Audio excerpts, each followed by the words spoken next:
Hello friend, आप सभी का मध्यकालीन भारतीय इतिहास में स्वागत है। तो ये मध्यकालीन भारतीय इतिहास का क्लास है जिसमें हम लोग नेक्स्ट क्लास आज देखेंगे। अलाउद्दीन खिलजी के बारे में देख रहे थे। कल हम लोगों ने अलाउद्दीन खिलजी के बारे में, उनका विद्रोह, उसकी प्रारंभिक कठिनाइयाँ क्या थी उसके बारे में देखा था।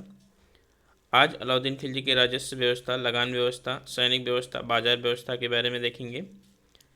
कल अलाउद्दीन के साम्राज्य विस्तार के बारे में देखकर पूरा का पूरा अलाउद्दीन के बारे में मूल्यांकन करके ख़त्म कर देंगे।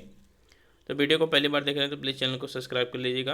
अलाउद्दीन एक दिल्ली सल्तनत का बहुत ही महत्वपूर्ण शासक माना जाता है, इसलिए इसका क्लास 3 क्लासों में डिवाइड होगा।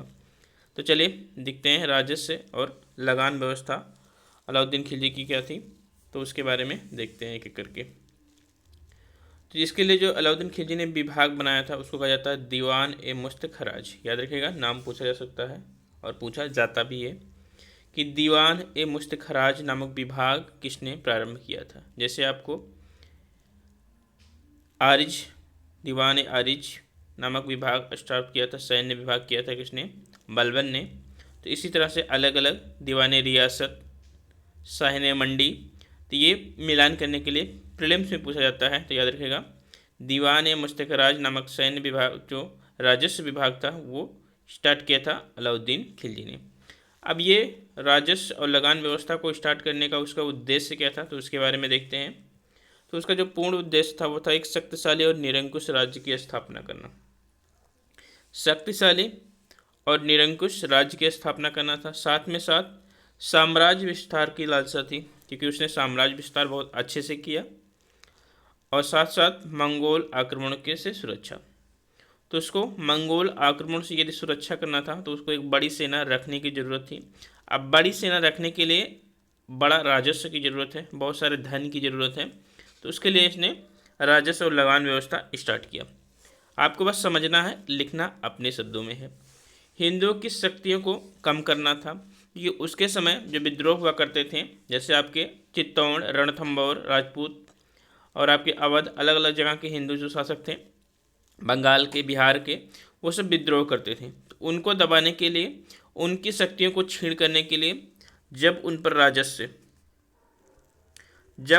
राजस्व लगा देगा तो उनके धन की कमी होगी, और धन की कमी से इनडायरेक्टली ना डायरेक्टली उनके कहाँ पर, उनकी शक्ति, सेना शक्ति पर प्रभाव पड़ेगा। तो इसको कम करने के लिए इसने ये रणनीति चला, जिसमें राजस्व और लगान कर व्यवस्था प्रारंभ किया।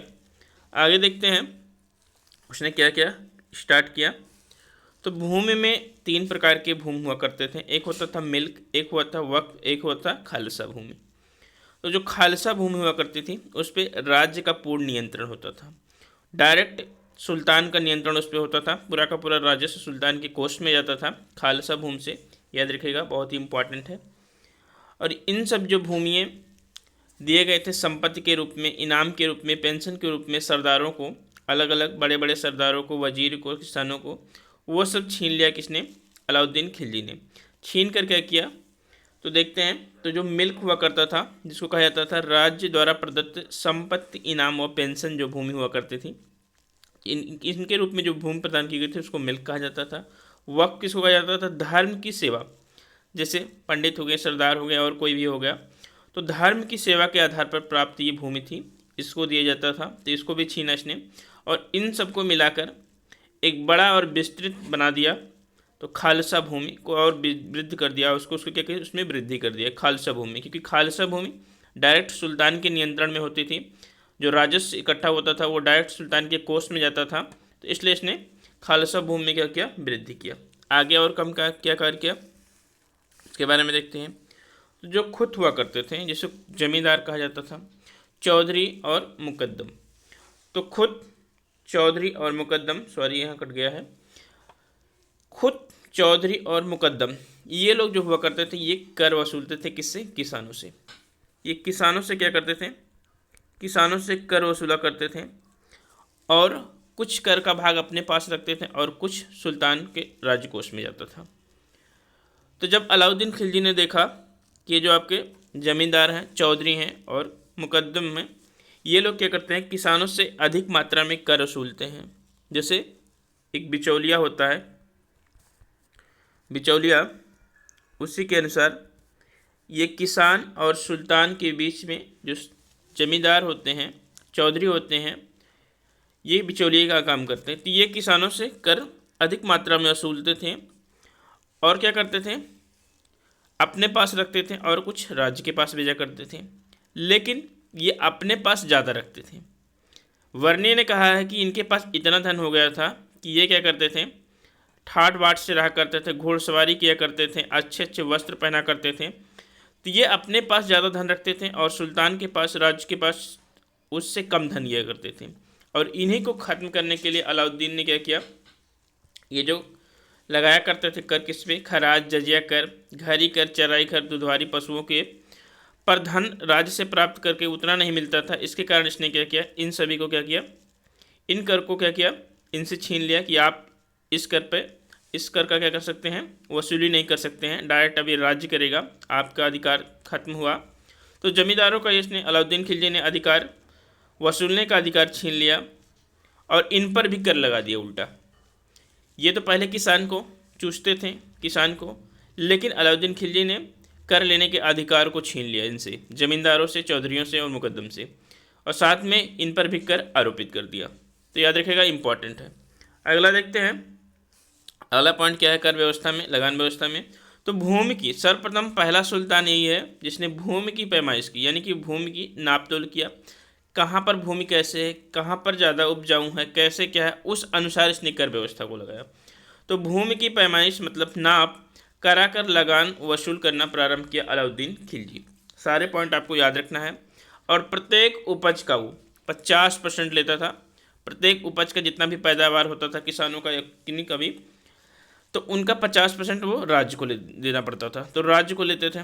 साथ में कहा जाता है कि हर तरह से वसूली कर ये करीबन 70 से 80% राजस्व वसूल करता था किसानों से, तो मात्र 15 से 20% बचता था किसानों के पास। तो क्या ही बचता था, उतना तो उनका जो लगान है वो भी नहीं वसूला जाता था जो अपने खेत में लगाते थे। आगे देखते हैं, तो छोटे जो इक़्तिदार होते थे, तो जिनके पास जो इक़्तिदार होते थे, जिनको छोटे छोटे वेतन के रूप में भूमि दिया जाता था, इक़्तिदार के बारे में अच्छे से देखेंगे जब पूरा का पूरा दिल्ली सल्तनत की राजस्व व्यवस्था और संस्कृत और स्थापत्य कला के बारे में देखेंगे। तो छोटे जो इक़्तिदार हुआ करते थे उनको समाप्त कर दिया और उनको जो भूमि मिली थी, जो ज़मीनें थी, उसको डायरेक्ट खालसा में परिवर्तित किया। खालसा के बारे में बता दिया है, डायरेक्ट खालसा में परिवर्तित किया, क्योंकि खालसा भूमि पर केंद्र का डायरेक्ट नियंत्रण होता था और पूरा का पूरा राजस्व राजकोष में जाता था।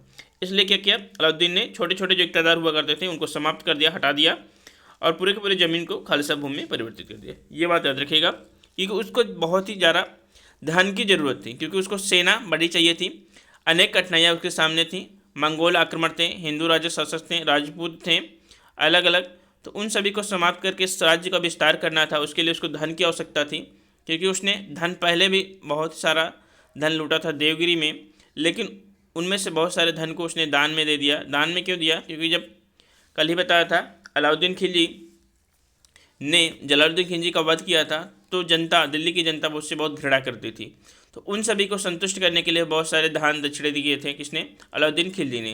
तो याद रखिएगा, इसकी वजह से क्या हुआ, उसके बहुत से सारे धन वहाँ पर चले गए, बहुत से सारे धन विद्रोह को दबाने के लिए गए, तो उसके पास उतना सारा धन नहीं बचा जिसलिए वो अपनी बड़ी सेना को तैयार कर सके। तो इसके लिए इसने ये काम किया। अगला है पॉइंट कि वो जो जजिया कर था, ये कोई भी कर था, जो भी कर था, वो जो व्यापारी पर मुसलमान व्यापारी हुआ करते थे उन पे जो कर लगाया करता था वो हिंदुओं की अपेक्षा कम लगाता था। तो हिंदुओं को यदि 10% कर लगा रहा है तो मुसलमानों को 5% लगाता था। ये बात याद रखिएगा, मुसलमानों में कुछ रियायत देता था क्योंकि वो खुद तुर्क मुस्लिम था। देखते हैं उसके सैन्य व्यवस्था के बारे में, बहुत ही इंपॉर्टेंट है, तो एक एक करके पूछा जा सकता है, प्रीलिम्स में नहीं, पीसीएस में, एग्जाम मेंस में पूछा जाता है। जैसे अलाउद्दीन खिलजी की सैन्य व्यवस्था क्या थी, उसका विस्तार से वर्णन कीजिए। अलाउद्दीन खिलजी की बाजार व्यवस्था क्या थी, उसका विस्तार से वर्णन कीजिए। क्या अलाउद्दीन खिलजी की बाजार व्यवस्था सिर्फ दिल्ली तक ही नियंत्रित थी, क्या अलाउद्दीन खिलजी की बाजार व्यवस्था से किसानों को लाभ हुआ, व्यापारियों को लाभ हुआ, इसके बारे में पूछा जा सकता है। तो ये अलग अलग डायरेक्शन में, अलग अलग डायमेंशन में क्वेश्चन बनते हैं। देखते हैं सैन्य व्यवस्था के बारे में। तो अलाउद्दीन खिलजी की सैन्य व्यवस्था बहुत ही लंबे चौड़ी, बहुत ही विस्तारवादी थी। उसमें कुछ लेखकों का कहना है कि पैदल जो सेना थी सबसे ज़्यादा थी, हाथी सवार सेना थी, घोड़सवार सेना थी, अस्त्र शस्त्रों से सुसज्जित सेना हुआ करती थी किसके, अलाउद्दीन खिलजी की सैन्य में। वर्णी के अनुसार बादशाहत 2 स्तंभों पर आधारित होता है। तो बादशाहत जो होता है वो 2 स्तंभों पर आधारित होता है। एक होता है शासन व्यवस्था। यदि आपकी शासन व्यवस्था चाहे वो भारत की हो, तो भाई यदि शासन व्यवस्था मजबूत है तो राज्य करना, किसी पे अपना अधिकार जमाना या उस पर राज्य करना बहुत ही आसान होता है, साथ में विजय होना।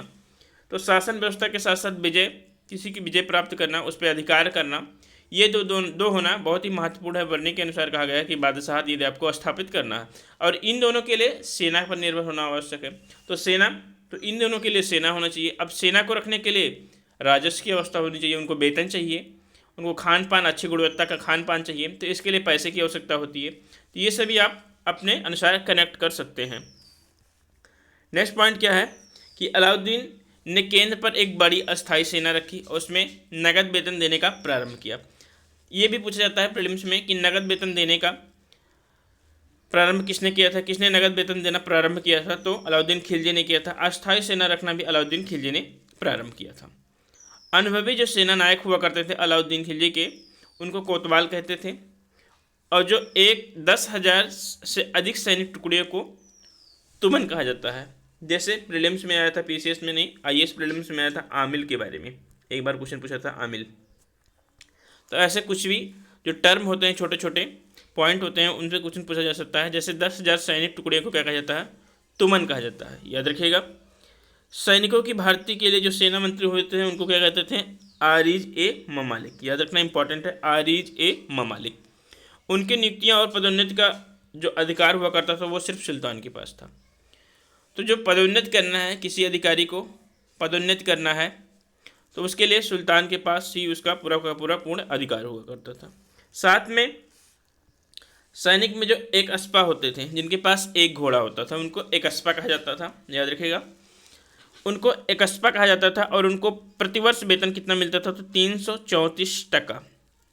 तो 334 टका मिलता था। टका और जीतल ये सब स्टार्ट किया था किसने, तो इल्तुतमिश ने।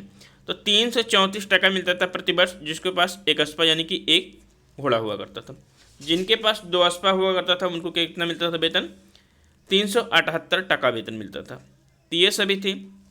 साथ में क्या किया अलाउद्दीन खिलजी ने, अपनी सैनिक की प्रशिक्षित किया, उनको तैयार करने के लिए कारखाने खोले, अलग अलग नवीनतम हथियार बनाए, अर्थशास्त्र बनाए, उसने अस्त्र बनाया अलग अलग तरीक़े से। और उनका क्या किया, उनको युद्ध अभ्यास करने के लिए निरंतर मंगोलों से क्या करता था, युद्ध करता रहता था। मंगोलों से, दक्षिण भारत राजाओं से निरंतर युद्ध करता था। उसके साथ ही उसका क्या हुआ, युद्ध अभ्यास भी हो जाता था उसके सैनिकों का, और उनको परास्त भी करता रहता था। तो ये उसकी रणनीति हुआ करते थे। साथ में अगला पॉइंट क्या है, सैनिकों का हुलिया लिखने की प्रथा प्रारंभ की। ये क्यों किया गया, सैनिकों का हुलिया लिखने का प्रथा, कि यदि कोई सैनिक को किसी युद्ध के लिए भेजा गया है तो हो सकता है वो सैनिक किसी और को भेज दे अपने स्थान पे। तो उसके लिए अलाउद्दीन खिलजी ने क्या किया, सैनिकों की हुलिया लिखने की प्रथा को प्रारंभ किया। ये बात याद रखिएगा। और उसकी देखभाल के लिए दीवान ए अर्ज को नियुक्त किया। तो दीवान ए अर्ज को नियुक्त किया देखभाल के लिए सैनिकों का हुलिया। साथ में घोड़ों को दागने की प्रथा भी प्रारंभ की, घोड़ों को दागने की भी प्रथा प्रारंभ की, ये याद रखिएगा। और उसके समय में योग्य सेनापति जिन्होंने अलाउद्दीन खिलजी को बहुत ही मदद किया मंगोल आक्रमण में या किसी भी विद्रोह को दबाने के लिए, गुजरात विजय में कहीं पर भी, तो उन्होंने बहुत ही महत्वपूर्ण योगदान दिया। तो उनके नाम देखते हैं, नुसरत खां है, अलफ खां है, उलूग खां है, जफ़र खां और मलिक काफूर है। तो ये सभी महान और योग्य सेनापति हुआ करते थे अलाउद्दीन खिलजी के समय में। आगे देखते हैं अलाउद्दीन खिलजी की बाजार व्यवस्था, बहुत इंपॉर्टेंट है बाजार व्यवस्था के बारे में। कुछ इतिहासकारों का कहना है कि अलाउद्दीन खिलजी ने आखिरकार बाजार व्यवस्था को चालू ही क्यों किया था, उसका उद्देश्य क्या था। तो कुछ का कहना है कि वो क्या करना चाहता था, किसानों की हित करना चाहता था, किसानों पर एक मूल्य कम करना चाहता था। ये आधुनिक इतिहासकार का कहना है। और जो आपके और इतिहासकार है उनका क्या कहना है कि वो सैनिकों के वेतन के लिए राजस्व इकट्ठा करना चाहता था। तो उसके लिए ये बाजार व्यवस्था को प्रारंभ किया था और वस्तुओं की कीमतों को एक निश्चित मूल्य पर लाया था और उनकी कीमतों को जितना भी कम हुआ करता था उतना कम करने की कोशिश किया था। तो उसने वस्तुओं के मूल्य को निश्चित किया और उनकी दरें कम कर दिया। किसने, अलाउद्दीन खिलजी ने। अब अलग अलग इतिहासकारों का क्या कहना है कि क्या ये बाजार व्यवस्था सिर्फ दिल्ली तक ही थी। फरिश्ता का कहना है कि ये बाजार व्यवस्था दिल्ली तक ही नहीं बल्कि संपूर्ण राज्यों में अलग अलग जगहों पर, संपूर्ण भारत में अलग अलग जगहों पर ये व्यवस्था थी। लेकिन ऐसा संभव नहीं है। आधुनिक इतिहासकारों का कहना है, बर्नी का कहना है, जो कि उसके समय की महत्वपूर्ण जानकारी मिलता है बर्नी से, तो उसका कहना है कि ये व्यवस्था जो थी वो सिर्फ कहाँ पर थी, जो सिर्फ दिल्ली में और दिल्ली के जो आसपास के क्षेत्र हुआ करते थे वहाँ पर लागू करा था, क्योंकि इतने से उसके सेना की पूर्ति के लिए राजस्व इकट्ठा हो जाता था। तो ये बात भी अपवाद स्वरूप में ये क्वेश्चन पूछा जा सकता है, तो आपको याद होना चाहिए। आपको एक किताब पढ़ने की ज़रूरत 100% है। आपको बस ऑथेंटिक चीज़ें यहाँ पर मिलेंगी, जानकारी मिलेगा सही सही, लेकिन आपको अगर जो पूर्ण ज्ञान की ज़रूरत है तो एक किताब को आपको फॉलो करना पड़ेगा। नेक्स्ट पॉइंट देखते हैं, बाजार व्यवस्था में उसके कौन कौन से थे। तो गल्ले के लिए मंडी का व्यवस्था किया है उसने, जिसमें पंजीकरण, हर एक को पंजीकरण कराना पड़ता था, बिना पंजीकरण के आप नहीं कर सकते थे। तो उसके लिए साहने मंडी, जिसका प्रथम नियुक्ति करता था कौन, नियुक्ति किया गया था किसको, तो मलिक काफूर को। तो मलिक काफूर प्रथम नियुक्ति किया गया था साहने मंडी के लिए। साथ में कपड़े के लिए सराय आदिल, तो सराय आदिल विभाग की स्थापना की कपड़े के लिए। घोड़ों, गुलामों और पशुओं के लिए अलग बाजार व्यवस्था किया गया इसने। अन्य जो वस्तुएं बची उसके लिए अलग विभाग या अलग बाजार की व्यवस्था की गई। किसके द्वारा, तो अलाउद्दीन खिलजी के द्वारा। आगे देखते हैं क्या करके। तो अलाउद्दीन खिलजी ने वस्तुओं को, सभी वस्तुओं को क्या किया, एक निश्चित मूल्य निर्धारित किया। आप व्यापारी हैं, ठीक है, आप कहीं से सामान ला रहे हैं वो अलग बात है, आपने कितना कीमत दिया उसके लिए वो आपके ऊपर निर्भर है। लेकिन यदि आप दिल्ली के बाज़ारों में वस्तुओं को बेच रहे हैं तो उसकी एक निश्चित कीमत सुल्तान के द्वारा निर्धारित की गई है, आपको उसी कीमत पर ही बेचना है। यदि आपको लाभ हो रहा है तो भी सही, यदि आपको हानि हो रहा है तो भी सही। आप कहाँ से क्या लेकर आ रहे हैं उससे मतलब सुल्तान को नहीं है।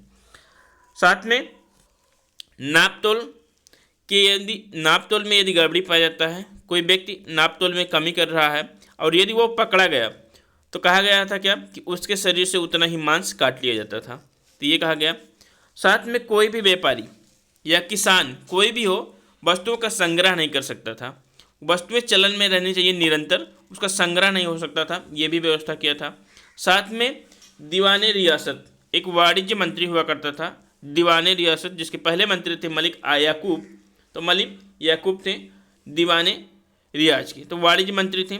साथ में सराय अदुल, तो सराय अदुल एक न्याय विभाग हुआ करता था, तो ये दंड देने के लिए विभाग हुआ करता था न्याय। जैसे आप सट्टेबाजी कर रहे हैं, चोरी कर रहे हैं, चोर बाजारी कर रहे हैं, तो कुछ भी के लिए यदि आप पकड़े गए हैं तो आपको दंड अवश्य मिलेगा।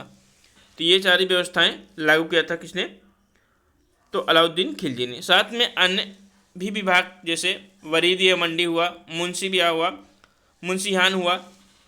तो मुंशियान कल मैंने बता रखा था कि अलाउद्दीन खिलजी के यदि किसी के पास डायरेक्ट मिलने का अधिकार है तो वो गुप्तचर को ही था, और किसी को, चाहे वो वजीर हो, चाहे वो सरदार हो, चाहे अमीर हो, किसी को सुल्तान से डायरेक्ट मिलने का कोई अधिकार नहीं है। तो याद रखिएगा। तो इसके लिए मुनहिसान, तो मुनही यांश को नियुक्त किया था जो कि एक गुप्तचर थे। तो ये थी उसकी बाजार व्यवस्था। अलग अलग तरह से, अलग अलग तरीक़ों से बाजार व्यवस्था को लागू किया उसने। हर जगह सभी की कीमतें सेम थी उसके लिए, चाहे वो कोई भी हो उसके लिए सभी के लिए कीमत सेम था। कहा जाता है कि इससे किसानों को बहुत हानि हुई थी, क्योंकि जो अलग अलग जगह के किसान थे यदि वह अपनी वृद्धि करते हैं दाम में तो क्या हुआ, उनको कोई खरीदेगा नहीं। जहाँ पर सस्ते हैं वहाँ पर खरीदेंगे, और वो सिर्फ दिल्ली के सुल्तानों, दिल्ली के किसानों को ही लाभ मिल सकता था, तो अन्य किसानों को लाभ नहीं मिलता था। तो ये बात याद रखिएगा। आगे का लेक्चर कल देखेंगे। कल में क्या हम लोग देखेंगे, कल हम लोग देखेंगे इसके साम्राज्यवादी विस्तार के, देखेंगे इसने कौन कौन से अभियान किए इसके बारे में, और साथ साथ अलाउद्दीन खिलजी का पूरा मूल्यांकन करेंगे। तो अलाउद्दीन खिलजी से एवरी ईयर एक न एक क्वेश्चन आता ही रहता है। तो मिलते हैं कल। चैनल पर नहीं तो प्लीज़ चैनल को सब्सक्राइब कर लीजिएगा। थैंक यू, धन्यवाद।